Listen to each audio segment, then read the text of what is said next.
अल्हम्दुलिल्लाहि रब्बिल आलमीन वस्सलातु वस्सलामु अला सय्यिदिल मुरसलीन व अला आलिहि व अस्हाबिहि व मन तबिअहुम बि इहसानिन इला यौमिद्दीन अम्मा बाद।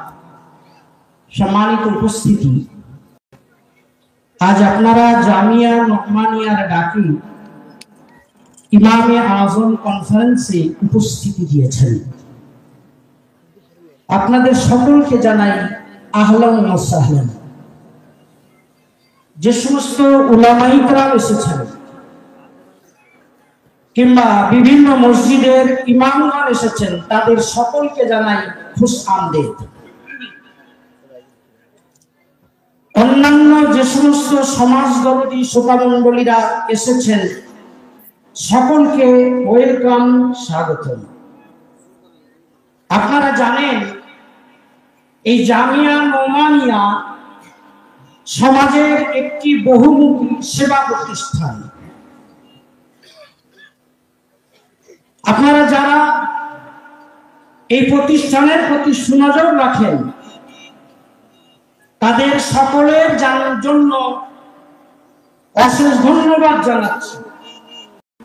বিশেষ করে গার্ডেন ব্রিজের যে সমস্ত মানুষেরা এই প্রতিষ্ঠানের সহযোগিতা করেছেন, করছেন, তাদের জন্য খাস করে দোয়া করছি, আল্লাহ সকলের জান মালে খুব বরকত দান করুন। সকলে বলি আমিন, সুম্মা আমিন, আল্লাহুম্মা আমিন। সুবহানাল্লাহ। আপনাদের কাছে খুব সংক্ষিপ্তভাবে আরজ করতে চাই, এটা ইমামে আজম কনফারেন্স। ইমামে আজম আবু হানিফা নুমান বিন সাবিত রাহিমাহুল্লাহ স্মৃতি প্রতিষ্ঠান। মনে রাখবেন, সহিহ মুসলিমের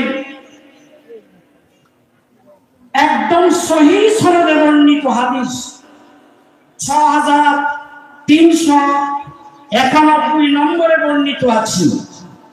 সাইয়্যিদুনা আবু হুরায়রা রাদিয়াল্লাহু তাআলা আনহু বর্ণনা করেছেন, রাসূলুল্লাহ সাল্লাল্লাহু আলাইহি ওয়াসাল্লাম একবার ভবিষ্যৎবাণী করে বলেছিলেন, লাউ কানা দ্বীনু ইনদা সুরাইয়া লা যাহাবা বিহি রাজুলুন মিন আবনাই ফারস হাত্তা ইয়াতানাওয়ালাহু।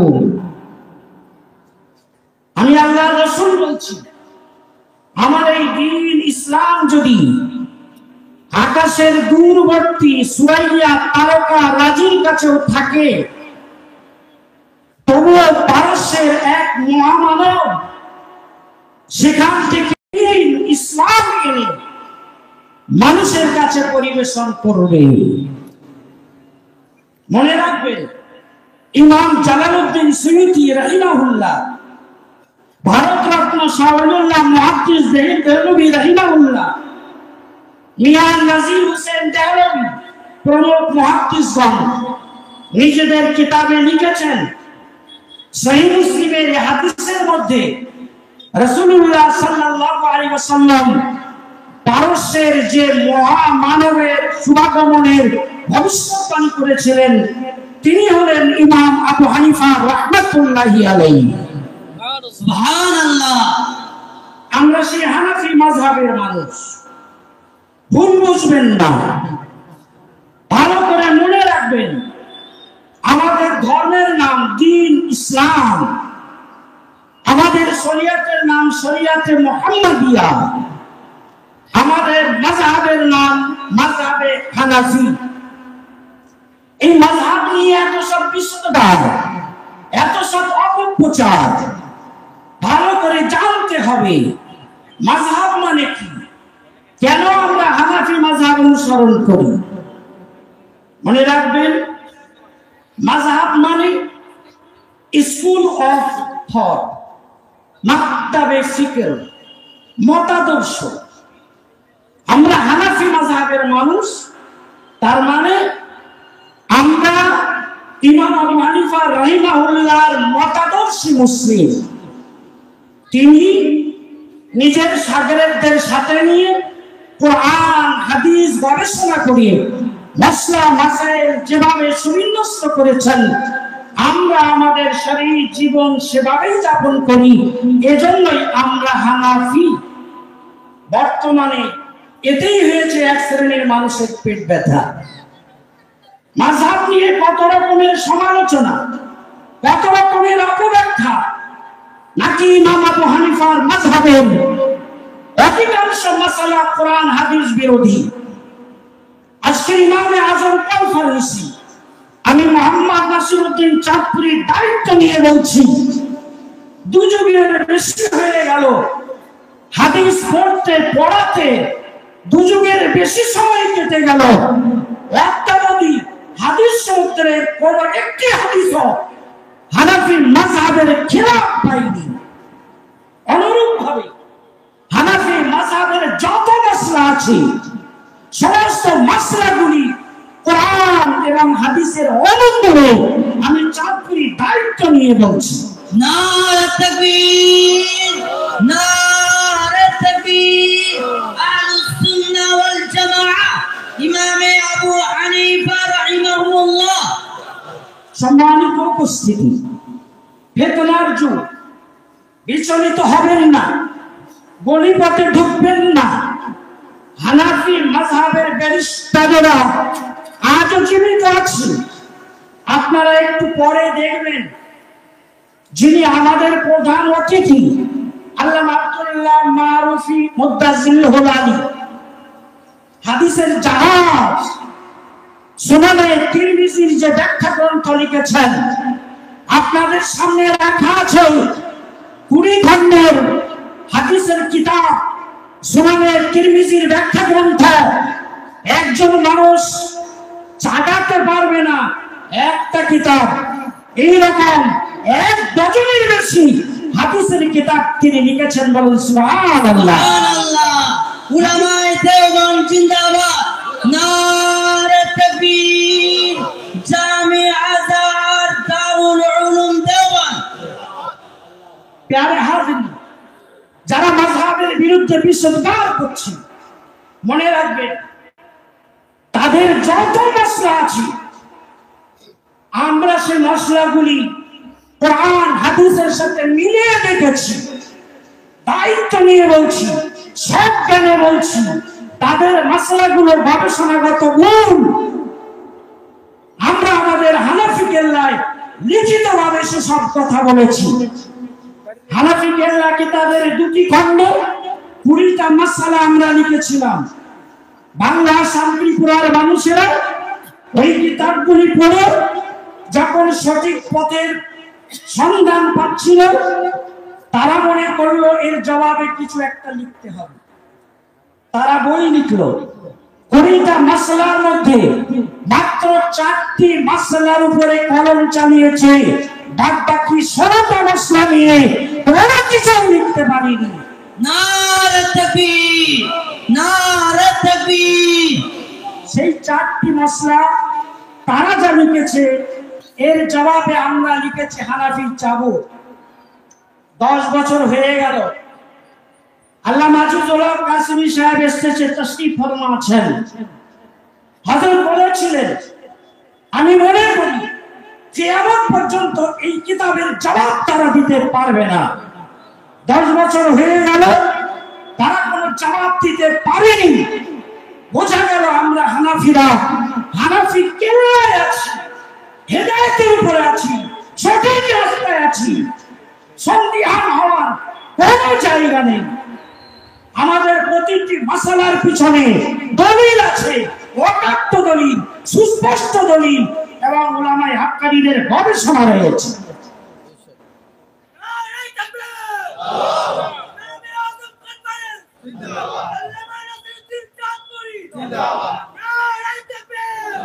প্যারে হাজিরিন, সময় নষ্ট করব না, তবে আমি আজকের ইমামে আজম কনফারেন্সের মাধ্যমে আপনাদের কাছে বার্তা পৌঁছে দিতে চাইছি।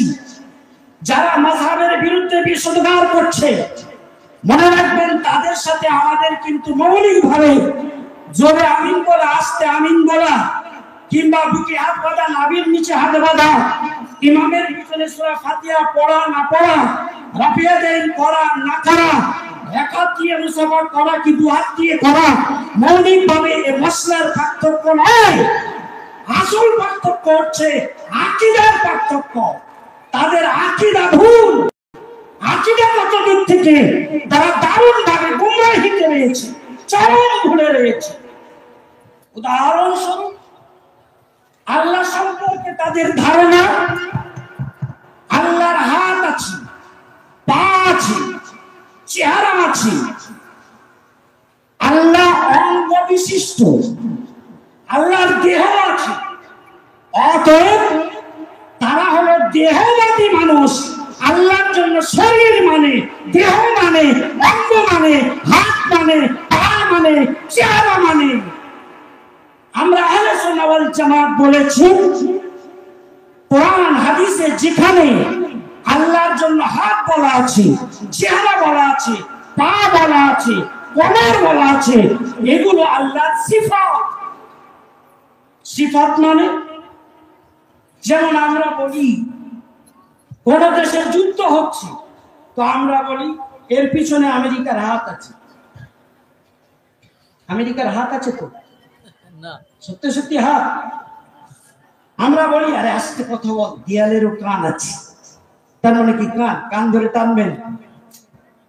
আল্লাহর হাত, আল্লাহর সিফাত, আল্লাহর চেহারা, আল্লাহর সিফাত, আল্লাহর কদম, আল্লাহর সিফাত। এই আকীদা সালাফে সালিহিনের ছিল, এই আকীদা ইমাম বুখারীর ছিল, এই আকীদা ইমাম মুসলিমের ছিল, এই আকীদা ইমাম তিরমিজির ছিল, এই আকীদা ইমাম নাসাঈর ছিল, এই আকীদা ইমাম আবু দাউদের ছিল, এই আকীদা ইমাম নাসাঈর ছিল, এই আকীদা ইমাম ইবনে মাজাহ ছিল। সমস্ত সালিহিনের এটাই ছিল আকীদা। নারে তাকবীর, নারে তাকবীর। অবাক হতে হয়, সহিহ বুখারীতে তাফসীর অধ্যায়ের 2য় খণ্ডে 702 নম্বর পৃষ্ঠায় ইমাম বুখারী রাহিমাহুল্লাহ সূরা কাসাসের 78 নম্বর আয়াতে ব্যাখ্যা করতে যে লিখেছেন, কুল্লু শাইইন হালিকুন ইল্লা ওয়াজহা, সব ধ্বংস হবে আল্লাহর ওয়াজহুন ছাড়া। এই মুলকাহু ইল্লা ওয়াজহা, এই ইল্লা মুলক। ওয়াজহুন মানে মুলক, আল্লাহর রাজত্ব সব শেষ হবে, তবে আল্লাহর রাজত্ব শেষ হবে না। বলেন সুবহানাল্লাহ, সুবহানাল্লাহ। ওয়াজহুন মানে ইমাম বুখারী বলছেন মুলক, আল্লাহর রাজত্ব। এবারে মজার কথা শুনুন, আমার এই মাযহাব বিদ্বেষী ভাইদের সর্বাধিনী শেখ নাসিরউদ্দিন আলবানী, তাকে জিজ্ঞেস করা হচ্ছে, শেখ আপনি কি বলেন? ইমাম বুখারী ওই আয়াতের মধ্যে ওয়াজহুন মানে মুখমণ্ডল বা চেহারা মানে আল্লাহর রাজত্ব বলে বিশ্বাস করেছেন। ব্যাখ্যা দিয়েছেন তিনি এরকমই, ওয়াজহুন মানে চেহারা নয়, মুখমণ্ডল নয়, আল্লাহর ওয়াজহুন মানে আল্লাহর রাজত্ব। সব শেষ হবে একদিন, আল্লাহর রাজত্ব কিন্তু শেষ হবে না। ইমাম বুখারী ওয়াজহুন এর ব্যাখ্যা দিয়েছেন রাজত্ব। শেখ আলবানী আপনি সম্পর্কে কি বলছেন? ফাতাওয়া শেখ আলবানী খুলে দেখুন, 523 নম্বর পৃষ্ঠায় তিনি বলছেন, ইয়া আখি লা ইয়াকুলুহু মুমিনুন ওয়ালা মুসলিমুন। কোন মুমিন কোন মুসলমান এই আয়াতের এই তাফসীর করতে পারে না বুখারী যে তাফসীর করেছে। ভেবে দেখেছেন? বুখারী শরীফ ইমাম বুখারী যে তাফসীর করছেন মতে মিলল না। বললেন লা ইয়াকুলুহু মুমিনুন ওয়ালা মুসলিমুন, আমাদের কোন মুসলমান এমন তাফসীর করতে পারেন না। যারা ইমাম বুখারীকে মুমিন মুসলিম বলে মানতে রাজি না, তারা ইমাম আবু হানিফার মুখে সোনার চামচ রেখে দেবে, তারা হানাফিদেরকে মুসলমান বলে মনে করবে। আশা করবেন না, এদের মত, এদের আকীদা, এদের বিশ্বাস ইমাম বুখারীর সাথে মেলে না, সালাফে সালিহিনের সাথে মেলে না। আমার রাসূলের উম্মত আপনাদেরকে সাবধান করতে চাই হাদিস বিদ্বেষীদের থেকে, বা আহলে হাদিস কথিত যারা, তাদের থেকে আপনারা সাবধান হবেন। এদের আকীদায় ভুল আছে, এদের মশলাগুলো ভুল আছে। সুতরাং তাদের মিডিয়ায় চমকপ্রদ বয়ান দেখে, সুন্দর শব্দ চয়ন দেখে এবং উপস্থাপন ভঙ্গিমা দেখে গলি পথে ঢুকে যাবেন না। ইমামে আজম কনফারেন্স থেকে আপনাদেরকে বার্তা দেওয়া হচ্ছে। অনেকে বলে হুজুর গোটা পৃথিবীর অবস্থা খুব খারাপ, ভারতবর্ষের এই পরিস্থিতি, এই সময় এসব মশলা মাসাইল নিয়ে বিভেদ করিয়া লাভ আছে? আমরা বলতে চাই এই কথাটা ওই শেখদেরকে বলুন না, শেখদেরকে ওই কথা বলুন যারা বাতিল, যারা না হয় শত শত নয় হাজার হাজার শেখ মিডিয়ার মাধ্যমে আমাদের জীবনকে ইমান নষ্ট করে। আর আপনারা উলামায়ে হাক্কানীদের বলতে চান আপনারা প্রতিরোধ করবেন না, আপনারা বাড়িতে বসে থাকুন, সম্ভব নয়। সতর্ক হয়ে যান, সম্প্রীতির সিস্টেম আছে। ধরে নেন অর্থ সম্পত্তি হাতছাড়া হচ্ছে, অর্থ কানুন নিয়ে আন্দোলন চলবে। যারা বলে আমরা মুসলিম, সবাইকে সাথে নিয়ে আমরা হাজির হব শহীদ মিনারে, সব সেখানে হাজির হবে। ওখানে আমরা আমাদের মসজিদ বাঁচাতে হবে, কবরস্থান বাঁচাতে হবে, ঈদগাহ বাঁচাতে হবে, মাদ্রাসা বাঁচাতে হবে, অর্থ সম্পত্তি বাঁচাতে হবে।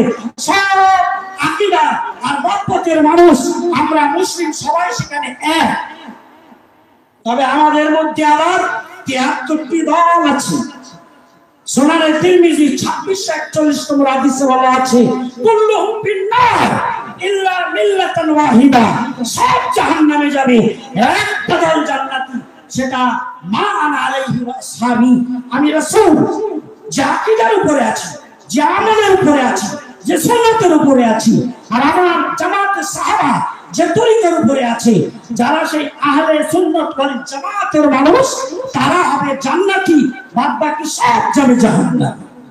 অতএব উলামায়ে হাক্কানীদের দায়িত্ব ৭২টি দল সম্পর্কে সতর্ক করা, আহলে সুন্নাত ওয়াল জামাতের আকীদার উপরে থাকবেন। শাহুল্লাহ মুহাদ্দিস দেহলভী পরিষ্কার ভাবে লিখেছেন, চার মাযহাবকে যারা সঠিকভাবে ফলো করে এরাই হচ্ছে আহলে সুন্নাত ওয়াল জামাতের মানুষ। যারা চার মাযহাবের বহির্ভূত, শাহুল্লাহ মুহাদ্দিস দেহলভী বলেছেন তারা আহলে সুন্নাত ওয়াল জামাতের অন্তর্ভুক্ত নয়। প্যারে হাজরিন, কথা দীর্ঘায়িত করব না। আমাদের হযরত আসবেন, হাদিসের জাহাজ। আমি আপনাদেরকে বুঝাতে অক্ষম আল্লাহ কত তাহকিক তাকে দিয়েছেন, ইলমের কতটা স্তর তাকে দান করেছেন। দারুল দেওবন্দের হাদিস বিভাগের প্রধান অধ্যাপক এবং তিনি হাদিসের যে গবেষণাগুলো করেছেন, লিখিত আকারে যা পেশ করেছেন, উলামায়ে কিরাম পড়লে অবাক হতে বাধ্য। তার লেখা আল আরফুজ জাকি, জামে তিরমিজির শরহ, 5টি সেট আপনাদের সামনে রাখা আছে। বাংলার বিশিষ্ট 5 জন আলিমের হাতে তুলে দেয়া হবে, হযরতের হাত মারফত তুলে দেয়া হবে। আপনারা অপেক্ষা করুন, দোয়া করুন আমাদের আগামী বুজুর্গানে দিনের মধ্যে এই ধরনের হাদিসের জাহাজ, ফিকহের জাহাজ, তাফসীরের জাহাজ এবং ইলমের জাহাজ যারা আজও আছেন, আল্লাহ তাদেরকে বহুদিন বাঁচিয়ে রাখুন। আমিন তাদের সুম্মা আমিন। বরকত হাসিল করার তৌফিক আল্লাহ আমাদেরকে দান করুন। আমিন। এই আল্লাহ জামিয়া রহমানিয়া আপনারা দেখছেন, এটা আমাদের মাওলানা বিভাগ। এদিকে আপনারা দেখছেন মাদ্রাসার মসজিদ হাফেজ বিভাগ। মাত্র 5 বছরের মাদ্রাসা, প্রতিষ্ঠানের প্রতি সুনজর রাখবেন। আল্লাহ রাব্বুল আলামিন আপনাদের আশাকে কবুল করুন। আমিন। আপনাদের আপ্যায়নে কোনো ত্রুটি বিচ্যুতি হলে ক্ষমা সুন্দর দৃষ্টিতে দেখবেন। ওয়া আখিরু দাওয়ানা আনিল হামদুলিল্লাহি রাব্বিল আলামিন।